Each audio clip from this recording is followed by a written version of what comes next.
Find your way to Sukhasana, maybe using your little throne or not. Crisscross legs.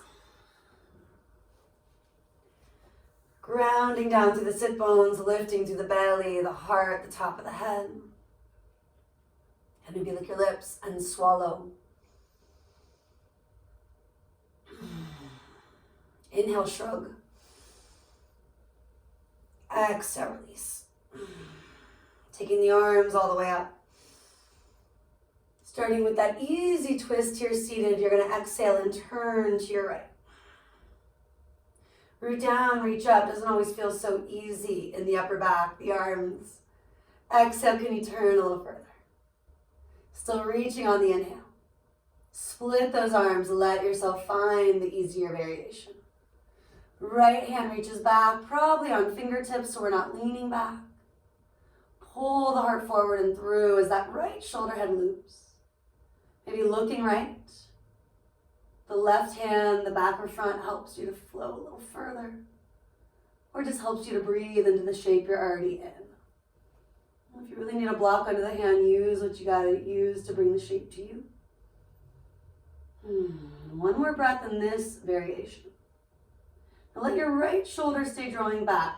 The inner shoulder blade does press forward. Look to your left from there. Getting into our neck, our upper back, as well as our inner organs. One more breath. And exhale, unwind. Deep breath in. Exhale, melt forward and down. Now maybe onto blocks or a pillow. Maybe onto your own fists. You could also take a little walk with me toward one side, then the other, for at least a breath or two each way. Linger where you need to linger. Reground through your sit bones if they started to lift up.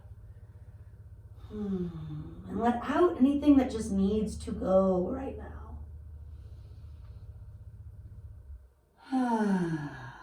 One more big breath in. Complete breath out. Lengthen or roll. Come on up.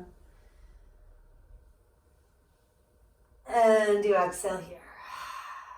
Switch the crossing. Now, while it feels in many ways like an easy twist, it's complex. So taking that moment, loop the shoulders, maybe even arch and round. You'll root and rise when you're ready for it. If you haven't, sweep the arms. Inhaling, and as you're ready, exhale. Do turn any amount left. Inhale, we reach, feel your fingertips wake up a bit. Now rolling the left shoulder open, the inner tip presses forward toward the heart. Last inhale. Split the arms, finally what feels easier. Walk the left hand, the fingertips, even the block back. Try not to lean back, draw the heart forward and through.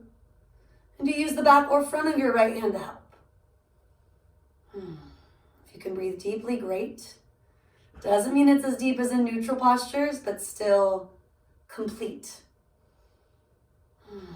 Doesn't feel forced or excessively shallow. Now keep the left shoulder where it is. Take your gaze to the right, getting a little more into the neck, the stabilizers of the head. Breathing in, breathing out, linger just a little longer. And then finally you will unwind, everything flows forward in space other than your foundation, right? Let your sit bones root back. You could sweep the arms, you're just gonna walk them forward. Maybe your hands or fists are supporting you, maybe you've got a block there. With that same little side stretch, you could always start the opposite way. Rocking your booty back as you reach forward. Hanging out where you need it most. Getting into that nitty-gritty stuff in the love handle, low back region.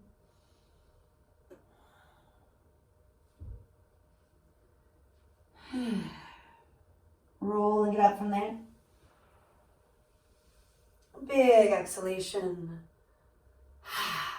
Send the heels forward, Dandasana.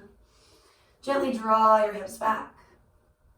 Rooting and rebounding, big toes are touching, baby toes are working their way back. Maybe shrug and release. Again, you could take the arms up, you could also grab a strap. Maybe just little spider fingers, walking them forward. Less concerned about how far down you're going, right? Not so much nose to knees, as it is chest toward toes, as it is about lengthening, creating space. You could always reach to the outer feet if they're available. Maybe the tops if that's better and it's not making your shoulders shrug excessively. And a strap-like thing if it's helpful. And perhaps a little breath and movement, a little ebb and flow, even if it's subtle. Filling completely to the top. Emptying completely to the bottom. Couple more cycles on your own. Calming, grounding, and connecting all parts of you.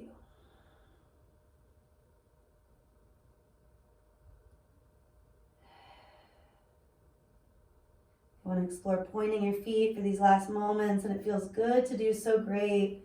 Maybe even massage that lower shin, ankle, foot region. And to come up out of it, you do want to flex and lengthen. Inhaling, exhaling. Legs could stay straight to roll down, or bend your knees, plant your feet. Take it as slow as you can go, keeping that connection through the core of the body. Doesn't have to be a lot of crunches, bicycle twists, etc. to make it work. Those things are great, however. Depending on the day, your needs. If you're still hovering groovy, no big deal if not. Take your heels toward the sky. Hands next to the hips. Just one round of yoga style leg lifts. Connecting again front to back, the core of you. Returning to the breath. We're going to take it right, left, and legs together. So the idea is to lower the right heel. Point, inhale, lift. Lower the left heel. Point, inhale, lift. Lower both heels. Point and inhale and lift. Left foot leads. Exhale to lower. Inhale it up. Right foot, exhale, lower. Inhale it up. Both feet, maybe it's only halfway. Maybe you're starting to take cactus arms. And if you've got the energy, do that one more time on each side as far as leading with the right, then the left.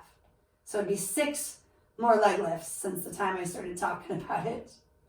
Maybe 3 or 4 by now. If you're not sure what to do, you can just alternate or hug the knees in sooner than later. We'll meet you there in a moment. Breathing in, breathing out, last cycle or 2.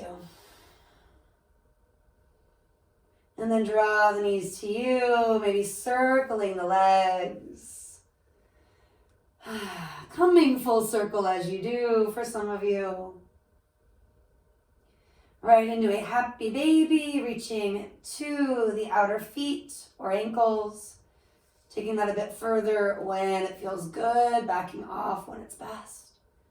Heels do usually need to hike back, so they're over the knees, not your bum. Kicking up through the balls of the feet, working the baby toes down to the ground.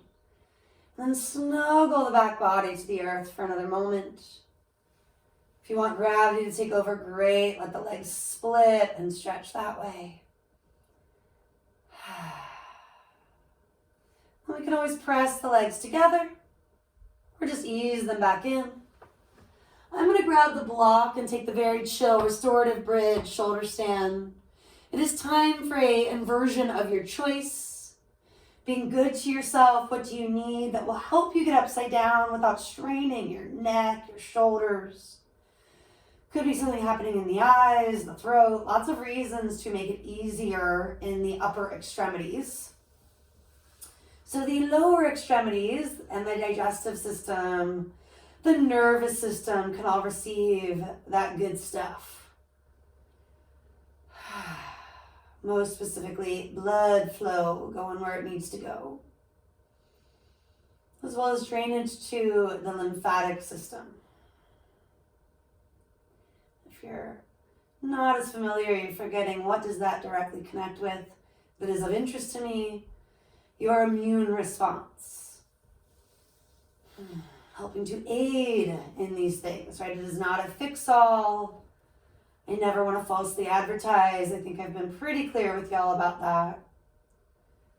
But it's pretty awesome some days how much better we can feel after even a few minutes of movement. Sometimes of a little movement followed by a lot of stillness. Which, bringing it back to what I was briefly talking about early on, doesn't always have to be on the mat, right? Maybe it is getting out in nature, doing something a little different that shakes it up. Maybe it's a combination when you've got the time and space, prioritizing it because it is so important. And perhaps you need to jot it down, right? Journal something when it connects, when it resonates, so that you revisit it. Maybe journal when it doesn't, so you check in on that. And if it's not a habit you have, that's all right. Maybe start to make a few notes just in your phone, or even a mental note to post it on the fridge, whatever it is. So many ways we can use these tools without feeling like it is a one-size-fits-all. Through any last back bending, sliding heels forward, arms back is an option. The modified fish, lengthened legged bridge, if you will. Maybe it's a full fish, a sphinx, a cobra, even something bigger like an up dog or a bridge. On the back with the full interlaced fingers if you're feeling good there. What do you need to do to balance the front and back body? And then coming on down from that shape, hug your knees. And if there's something obvious like windshield wipers, a twist, another hip opener, go for it. If it feels like Shavasana is definitely calling you, starting to move into that surrender with or without props. If the space you're in gets cool quickly in November, December, January, etc., warm it up by having a block near your, or a blanket near your mat. A block could help too, but not as much as a blanket. Your sweatshirt, your socks, taking that minute to do the practical stuff so you can relax into Shavasana more easily. And then giving yourself as long as you need here to receive the benefits of your work. Maybe it's just a minute or two I've got you in it. Maybe it's quite a bit longer.